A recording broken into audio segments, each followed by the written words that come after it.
Happy New Year to you. How's everything with you? Everything's pretty good, thank you. I'm getting pretty excited about the Ben Roethlisberger hysteria. I loved it. But I do have a question, and I was hoping to have more information at this point, but I really don't. But one of the things is you see that we have these relationships and we go through our lives together. Do you have a favorite job that you had ever before you were doing what you do? Can I tell you what I learned? How about a job that I learned most from in my life? Um, And it was my favorite. were you good at it? This is going to sound crazy to you, Go ahead. but between the time I was 9 years old and the time I was 16 years old, I delivered the newspaper, and I learned more from delivering the newspaper than I did in any job. And that's going to sound crazy, but I'll tell you why. You learn to deal with people who were trying to evade you, that didn't want to pay on collection day. You learned that you were to be on time for people and they depended on you to be on time for your newspaper.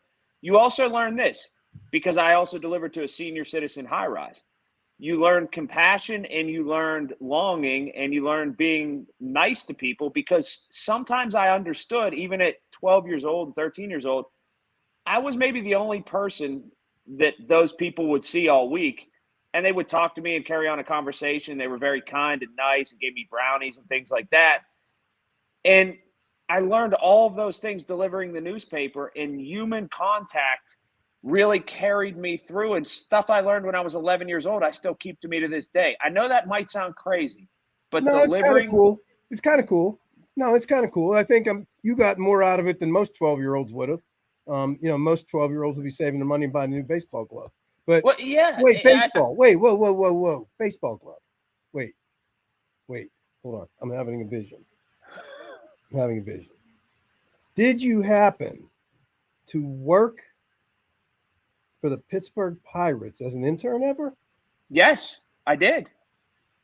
There you go. Now that's what's in my head. So most kids were buying their baseball glove. You were working for the Pirates, and little birdie came right up to my ear. You know what he told me? What's this? And I love you. I was the best one ever. No, actually the opposite. Wrong answer. Wrong answer. Well, we have a mutual friend that I tried to reach before I called.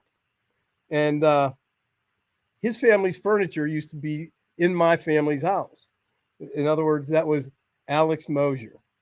Oh yeah, he told you I'm the best No, intern they ever had. no. And he said you knew it. So I said, can I say that to him? And he said, absolutely. but then it explained it because an inordinate amount about baseball. Yeah. Yeah, you really do. And so that made sense to me. But I figured I had to give you a hard time to start the new year. Well, my newspaper answer was good and it was sincere. Your really mean newspaper that. answer was sufficient. Yeah. Yeah. It was pretty good. What's the best job you ever had? Oh, I have it now. Best one ever. Best one ever, actually, until your kids get older. So get ready. But the best job ever is being a parent until they get older, and then it becomes also the most challenging. But absolutely. But no, I'm doing what I love to do. And he, by the way, Alex was jealous. He said, you go on with Colin and you go on with Bubba, and I think Alex is kind of a frustrated performer. What do you think? Well, yeah. I mean, we'll get him on sometime. That's fine. I think we should. Can we do that? Absolutely. I don't ski, so I don't know. I won't see him at Seven Springs all that much, but I'll go. I'm not above going up there and having a good time. So yes, I think we should get Alex. But he really gave such glowing reviews of Mr. Nutting, of Bob Nutting, and what a wonderful person and family that is. Oh wow! He gets crushed publicity wise here because the Pirates are what they are. But he said that he's just an amazing, amazing man. I think he said that though because they sold Seven Springs and he needs to stay employed. So no, I'm kidding. Well, along those lines, there's people that and people you think like Bob Nutting. People think they know him, and few people really do. Ben Roethlisberger. People think they know him. Few people really do. We're seeing the evolution from a young guy that got into some trouble to a guy that now is played his final game in Pittsburgh, which is really crazy. What was your takeaway from the pomp, the circumstance, and the celebration the other night? Because I seem to think that they got it pretty close to exactly spot on right.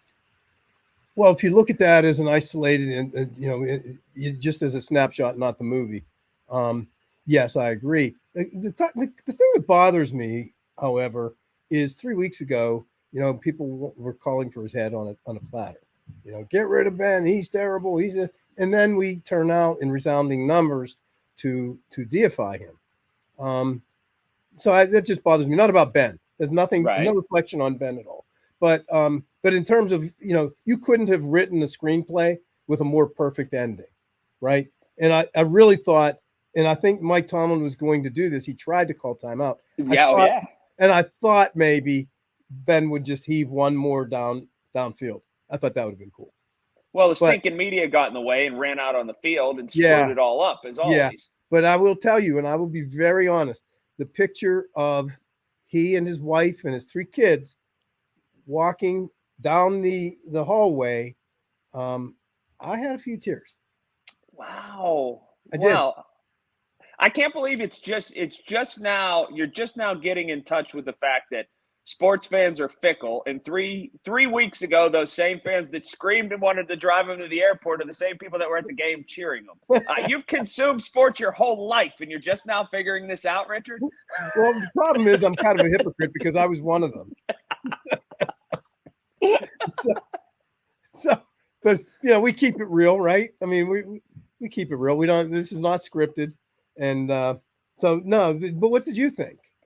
I thought it was pretty close to perfect. I thought the way that he played terribly. He didn't have a good game, but he was able to rely on other people. They beat a team in Cleveland. It offered great symmetry, and that Cleveland passed up on him. It was a team that was in his home state, a team that he's beat the whole time. And it was really atypical because so few people know when it's their last game in football like that. So many greats sort of whittle away, or they get hurt and can't come back after they try to, or it just kind of burns out a little bit. To set a platform and to know it's going to truly be your last game is not how it goes down, especially in football a lot of times. Yeah. So let's get back to the mechanics of the game. Sure. You converted me, actually. I actually now watch the Mannings, which I didn't like them at first. Wait a minute. I'll let you continue. After the first or second week, I hated it. You pretty much said that's garbage. I'll never watch it. You said that. Wait, what did you just say about the fans? They're fickle. but I actually like them. But sometimes they get they talk over the game sometimes too much, and so I go back and forth. I'm glad there's only one station difference. But I did, I love Snoop Dogg. I just love him. He's great. And he really is. But and even what am I missing? 2 and out. What is the 2 and out? Why do we do that so much? And we can't even hit that. Where's the problem in our offense? The problem in the offense is there's no continuity with the line. There's that. And they don't have that inside receiver right now that they really rely on. I can't figure out if Deontay Johnson has gotten better this year, has stayed the same, or has gotten worse. He's just kind of there at times. And I think that that's a big problem. Also, the commitment to the run hasn't been there the whole year. If they would have committed to the run the way that they did the other night, I think they could have been okay, but it's hard to do when your offensive line isn't very good. Maybe we're seeing J.C. Hassenauer as a better football player than Kendrick Green is, and that should have happened all year. Yeah, I think it's true. I think that is true. The running the ball commitment, we said we couldn't do that because we didn't have a line, which then would speak to what you just said. You have a better line available if you make that approach. I think the inside receiver. So does that stay the case for Juju to be back? Who has the leverage? That's what I don't know. That's what I'm trying to figure out in terms of contractually with Juju. He didn't put anything on tape this year. He got hurt too early. People would take a risk to sign him for another year. The Steelers, I seem to think the Steelers have a lot of leverage. If he truly wants to stay in Pittsburgh, it's a slam dunk that you make an offer for him, especially with the salary cap going up. Yeah, especially what he make $8 million last year. Right. I think he's at least worth that. I really do. He just has the grit, and I think that if you can manage him, you have questions about Chase Claypool. I think these people go somewhere else and they become superstars. I think Chase Claypool is a superstar. I think he needs to realize he's a superstar and rid himself of the nonsense that you have to rid yourself of to be a superstar, though. He gets caught up in the minutia that trips him up and doesn't see the big picture. He does. Then I saw Devin Bush tweet something the night before the game or the night of the game. It's just like, what are you thinking? Did you see that? Can I be frank with Devin Bush that after the questionable videos this past summer, I got as close to kind of washing my hands of the guy and being a fan of him as pretty much any Steeler. I mean, that's just the frank nature of it. I don't say I try hard. I really try hard to be a fan because I watched him and you just wonder where their heads are. And there's no accusation or anything here, but I looked at Antonio Brown, and what do you say about that? What I say when I see that is, wow, I hope he gets the help that he clearly needs. Right? It's way over the top. It's things like you can't even criticize because it's so over the top. What did you think about Antonio? I've seen a display with the Steelers in LeGarrette Blount where people have walked off the field where they didn't want to play or whatever. But I've not seen a demonstrative display in game where someone did that. And forget about the football aspect. Take any workplace in the world, let alone one that's beamed into our living rooms and millions of people are watching. It is not typical or acceptable human behavior to do that at a workplace, no matter what. So that being said, there's just something more going on than a person unhappy with their workplace. That's true. Have the Buccaneers done anything roster-wise? Not yet. I think that, what the coaching staff said after the game was he's no longer a Buck. I think that there are some contractual things that have to happen. They're waiting as long as they can, obviously waiting for the money aspect of everything and making it most conducive to them to cut him. Look, people will give a lot of people a chance. Alvin Smith had a million chances in the NFL, no matter what. But Antonio Brown's 33 or going to be 33. I just can't see after that display anybody saying, hey, and I'm not talking about collusion here, but I do think everybody will get together and just say, it's time this guy doesn't need to play football in the NFL anymore. I can't see a way he can come back, Richard. I say that, but then I look at, I will call it NFL greed. People just want to win. And I don't think there's, not a lot of people are going to think like you. I think he comes back. I think he goes somewhere. Wow. Well, there's 4 places that potentially he could go that people are saying. Washington, Baltimore, New Orleans, because he had flirted with New Orleans in the past, and Seattle, because he had worked out with Russell Wilson before. Those seem to be the 4 places he has left. And they're probably all good places. Baltimore would be interesting. New Orleans, interesting. Seattle, Russell Wilson would be great, except maybe Russell Wilson's not there. Which brings me to the next question. Mm-hmm. Ben Roethlisberger 2.0. I've got my answer. I've come full circle. I don't like this answer. Oh, I know what you're going to say. It's my answer because I saw yours. I have the same one. You know how sometimes you say, hey, I want this and that and whatever. And then sometimes your mom just makes liver and onions and you go, liver and onions, it's not terrible. I'll eat it. It's a good dinner. Meatloaf, okay, yeah. I'm there. I first thought there needed to be all these bells and whistles with the quarterback. But after seeing Najee Harris run the heck out of the football, after seeing TJ Watt finally play healthy and just dominate a football game the other night, and seeing the direction of this franchise, I don't think you invest in the quarterback right now. You just say, what the heck? You put Mason Rudolph out there next year. You try to build the line. You do that, especially the offensive line. You try to find an inside linebacker.